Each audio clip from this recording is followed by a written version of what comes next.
Olá! Mais um vídeo interessante para o canal Tudo Interessante. Hoje vou tentar falar um pouco da história de Curitiba e de alguns lugares bacanas da cidade. Se você gosta desse tipo de vídeo, deixa um like e se inscreva no canal, comente, fala comigo. A cidade de Curitiba foi fundada, em 1693, como o nome de Nossa Senhora da Luz dos Pinhais.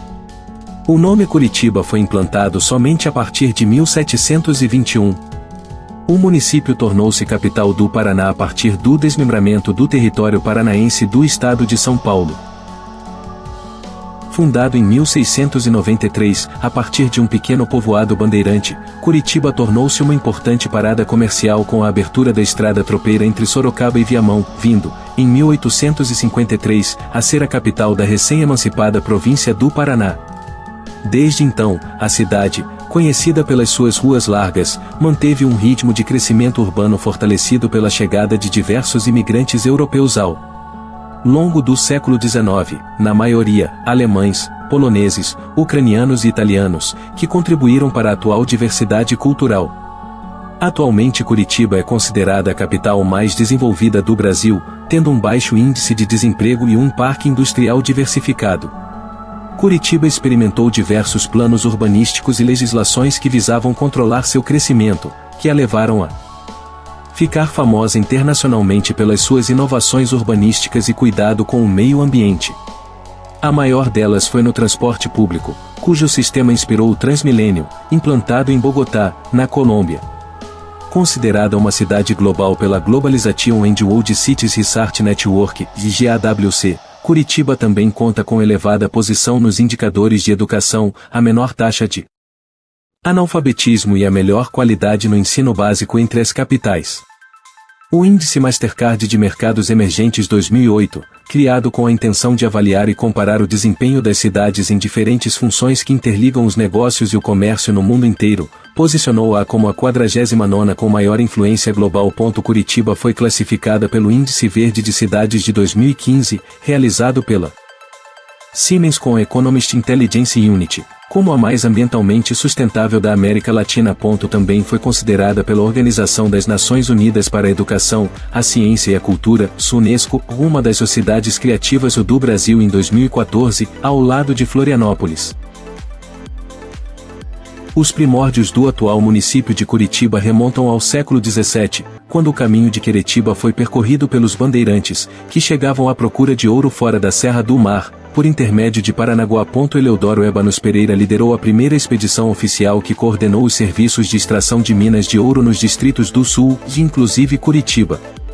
Os primeiros nomes que surgem na história de Curitiba, após Ébano Pereira, são os de Baltazar Carrasco dos Reis e Mateus Martins Leme.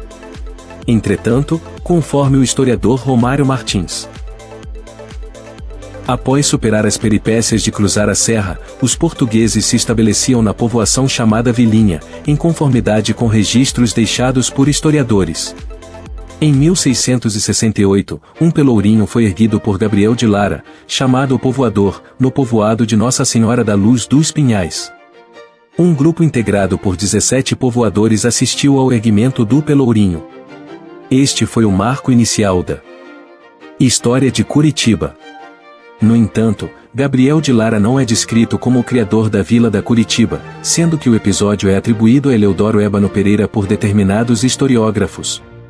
Posteriormente, sem achar o ouro que queriam, andaram para frente e se fixaram onde atualmente se encontram a Praça Tiradentes e o Centro Histórico de Curitiba. A Vilinha, povoação à beira dos rios Atuba e Bacaxari, e nas comunidades indígenas se localizavam as origens dos atuais bairros do Bairro Alto e do Atuba. Existe uma lenda sobre a fundação de Curitiba, narrada por vários historiadores, com a qual estão relacionados os grupos de primeiros colonizadores, constituídos pelas famílias Seixas, Soares e Andrade.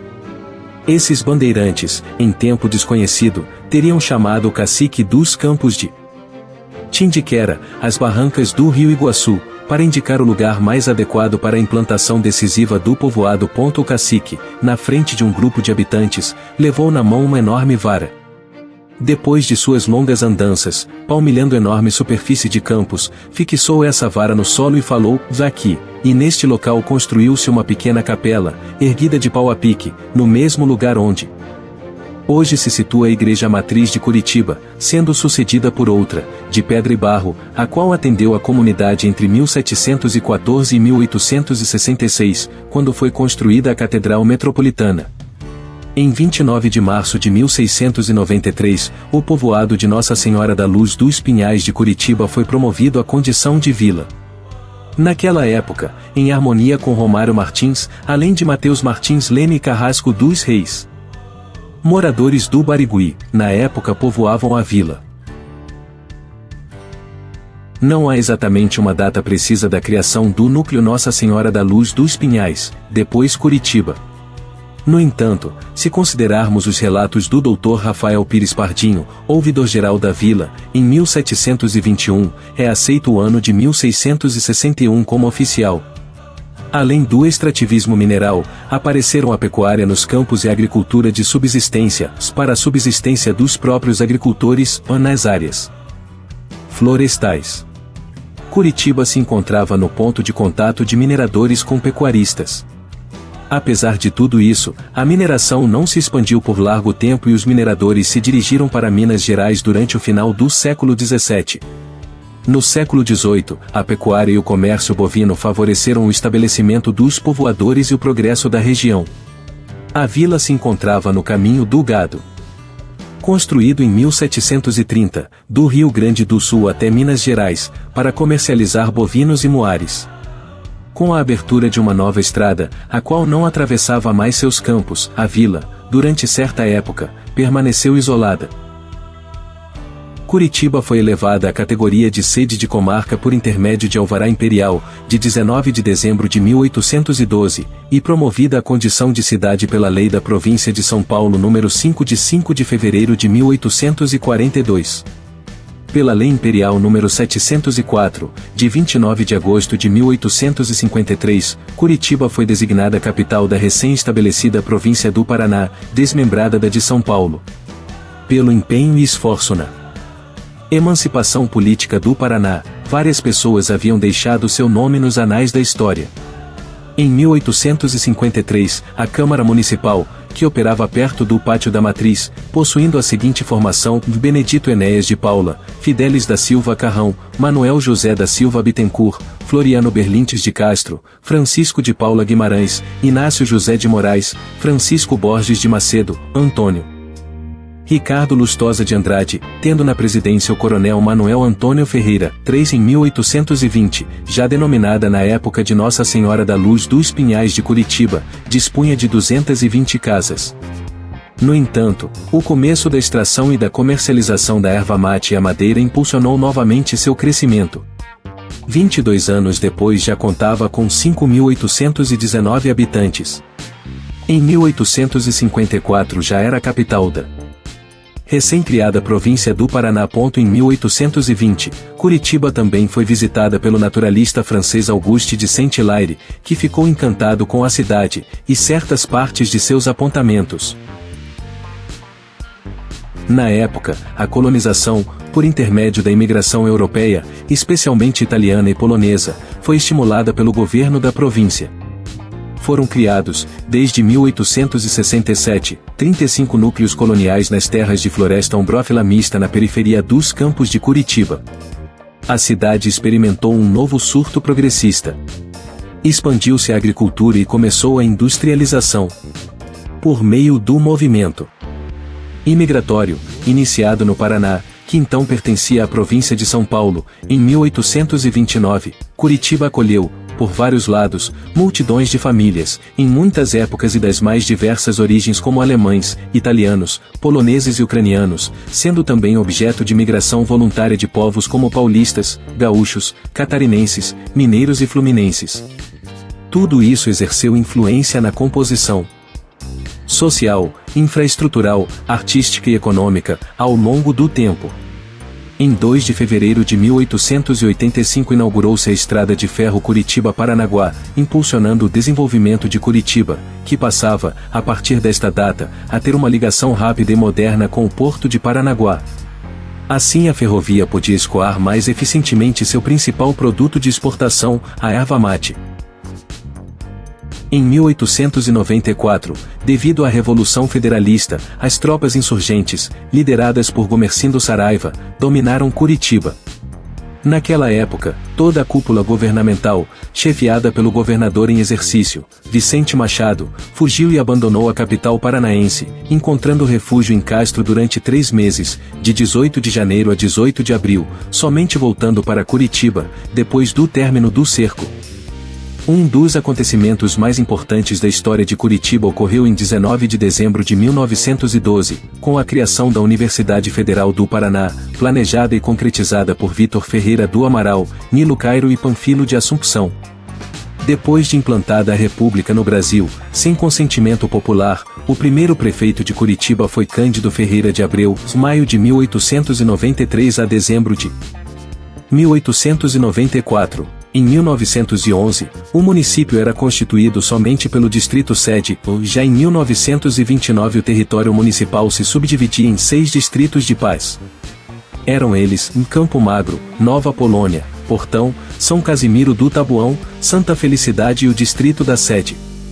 Segundo a divisão territorial de 1936, a comarca de Curitiba abrangia 3 termos, o da Sede, Spiraquara, Rio Branco e Tamandaré, também o de Araucária e ainda o de Colombo, Bocaiúva e Campina Grande. A Lei Estadual nº 1452, de 14 de dezembro de 1953, determinou a nova divisão judiciária do município, com a criação de 10 distritos judiciários, que eram Sede, Portão, Tabuão, Barreirinha, Boqueirão, Cajuru, Campo Comprido, Santa Felicidade, Umbará e Tatuquara. No século XX, depois da Segunda Guerra Mundial, a cidade progrediu maiormente, em função do crescimento da cafeicultura, no norte do Paraná, e do estímulo da agricultura, mormente no oeste do estado. O parque é um dos maiores da cidade, sendo, também, um dos mais antigos, recebeu o nome do rio Barigui que passa em seu interior e foi represado para formar um grande lago. O local possui uma via pública que corta o ambiente em 2 seções e de um lado existe um bosque e trilhas no meio da mata e do outro lado, o lago, que é habitado por um jacaré, assim como aves, capivaras e pequenos roedores. O parque foi criado em 1972 e projetado como um parque linear com a intenção de conter as enchentes e preservar a mata nativa da bacia do rio Barigui na região. Na época da fundação do povoado de Nossa Senhora da Luz dos Pinhais, a área onde se encontra o parque era uma sesmaria pertencente a Baltazar Carrasco dos Reis e algum tempo depois Mateus Leme tomou posse de uma nova sesmaria nesta região. Documentos antigos citam esta localidade com a denominação de Mariqui. O atual nome é uma referência ao próprio rio que atravessa o parque, que significa o rio do fruto espinhoso em língua indígena, fazendo alusão ao fruto do pinheiro, ou seja, a pinha. Uma tradução alternativa possível para o termo Barigui, no entanto, é o água de mosca, pela junção dos termos tupis meru, de mosca, O6, e y, água, O7. Ópera de Arame é um teatro brasileiro, localizado na cidade de Curitiba, capital do estado do Paraná. Seu nome deriva do estilo construtivo, feito de tubos de aço e estruturas metálicas, coberto com placas transparentes de policarbonato, lembrando a fragilidade de uma construção em arame. De forma circular, a edificação é quase toda cercada por um lago artificial, de maneira que o acesso ao auditório é feito por uma passarela sobre as águas. O projeto é do arquiteto Domingos Mongestabes, professor do Departamento de Arquitetura e Urbanismo da UFPR e mesmo autor do projeto da Unilivre. As estruturas metálicas tubulares, totalizando 360 toneladas de aço, e os 2.400 bancos de tela de arame foram fornecidas pela Brafer Construções Metálicas, empresa de Araucária, na região metropolitana de Curitiba. Foi montada em apenas 75 dias e inaugurada em 18 de março de 1992. Passou por uma reforma para manutenção e melhorias na segurança, concluída em meados de 2006. Na década de 1990, o Teatro do Ópera de Arame serviu de palco para o show musical Noite de Gala, da rede CNT. Apresentado por Clodovil Hernandes. O auditório tinha capacidade física para 2,1 mil espectadores, mas após a reforma de 2006, limitou-se a entrada para um máximo de 1.000 pessoas, a capacidade total é de 1.572 espectadores, visando a preservação da estrutura. Nas proximidades da ópera está a Pedreira Paulo Leminski, aberta em 1990. Juntos, formam o Parque das Pedreiras. A Praça do Japão é um espaço público do município de Curitiba, capital do estado brasileiro do Paraná. Foi construída em homenagem aos imigrantes japoneses que chegaram a partir de 1910. A capital paranaense possui a segunda maior comunidade japonesa do Brasil, atrás de São Paulo, e hoje abriga mais de 32 mil de seus descendentes. Seu projeto foi iniciado em 1958 e concluído em 1962. Uma reforma em 1993 incluiu o Portal Japonês e o Memorial da Imigração Japonesa. No memorial está a Biblioteca Municipal da Praça do Japão, que em 2008, ganhou a denominação de Biblioteca Hideo Andao em homenagem ao escritor de origem nipônica.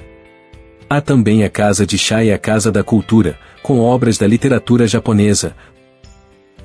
A Torre Panorâmica de Curitiba, também conhecida como Torre da Telepar ou Torre das Mercês, é uma torre de telecomunicações localizada no bairro das Mercês na cidade de Curitiba, capital do estado brasileiro do Paraná. A torre foi inaugurada em 17 de dezembro de 1991 pela estatal Telepar como suporte para antenas de micro-ondas. Devido à privatização do setor de telecomunicações, já pertenceu a Brasil Telecom e pertence hoje a Oi. Por sua peculiar característica de altura, transformou-se num mirante da cidade, e consequentemente, em mais uma atração turística da cidade. O Jardim Botânico de Curitiba, ou Jardim Botânico Francisca Richbieter, é um dos principais pontos turísticos da cidade de Curitiba, capital do estado brasileiro do Paraná. Localiza-se no bairro Jardim Botânico. Em 2007 foi o monumento mais votado numa eleição para a escolha das 7 maravilhas do Brasil, promovido pelo site Mapamundi. O jardim contém inúmeros exemplares vegetais do Brasil e de outros países, espalhados por alamedas e estufas de ferro e vidro, a principal delas com 3 abóbadas do estilo Art Nouveau foi inspirada no Palácio de Cristal de Londres, do século XIX. A estufa é climatizada e mantém espécies da floresta atlântica como caraguatá, caetê e palmito. Do seu interior é possível ter uma vista privilegiada do jardim em estilo francês. Inaugurado em 5 de outubro de 1991, seu nome oficial, JB Francisca Richbieter, presta uma homenagem à urbanista Francisca Maria Garfunkel Richbieter, uma das pioneiras no trabalho de planejamento urbano da capital paranaense. Todo o Jardim Botânico possui uma área total de 278 mil metros quadrados, incluindo o bosque com mata atlântica preservada. Localiza-se na Rua Engenheiro Ostoja Roguski. Rua Deputado Heitor Alencar Furtado, no bairro Moçungue. Nessa rua foram plantadas diversas árvores liquidâmbares que formam um corredor repleto de tons vermelhos durante o outono. Isso acontece porque essa árvore possui como característica a mudança de cor das folhas durante a estação. Portanto, as folhas passam de verde para tons de vermelho. De acordo com a Prefeitura de Curitiba, a região do Moçungue concentra 853 árvores dessa espécie, que encantam com o avermelhado das folhas estreladas que caem durante a estação que antecede o inverno. A expectativa é que a linda paisagem continue até o final do mês de maio, nas calçadas ao lado da canaleta de ônibus da Avenida Padre Anchieta e da Rua Deputado Heitor Alencar Furtado, nos bairros Campina do Siqueira e Moçungue. Quem gostou do vídeo deixa um like. Inscreva-se no canal. Eu tentei mostrar o máximo da capital paranaense. Abraço a todos.